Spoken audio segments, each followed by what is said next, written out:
Part 1లో కొన్ని IPL records చూసాం కదా. ఈ వీడియోలో మరిన్ని ఐపీఎల్ రికార్డ్స్ చూద్దాం. ఐపీఎల్లో అత్యధిక సిక్సర్లు కొట్టిన వ్యక్తి, రిటైర్మెంట్ ఇచ్చి 4 సంవత్సరాలు అవుతున్నప్పటికీ క్రిస్ గేల్ 357. తర్వాత స్థానం రోహిత్ శర్మ 282. ఐపీఎల్లో ఎక్కువ డాట్ బాల్స్ వేసిన వారు భువనేశ్వర్ కుమార్ 1670. తరువాత సునీల్ నరైన్ 1605. ఐపీఎల్లో అత్యధిక వ్యక్తిగత స్కోరు చేసిన వారు క్రిస్ గేల్ 175 పరుగులు.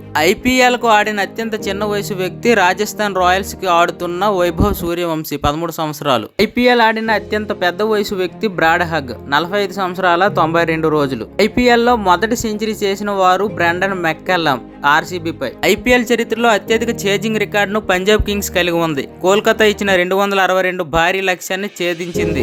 ఐపీఎల్ లో అత్యంత వేగంగా సెంచరీ చేసిన వ్యక్తి క్రిస్ గేల్ 30 బంతుల్లో. ఐపీఎల్ చరిత్రలోనే అత్యంత ఖరీదైన ఆటగాడు రిషబ్ పంత్ 27 కోట్లు. తరువాతి ఆటగాడు శ్రేయస్ అయ్యర్ 26.75 కోట్లు.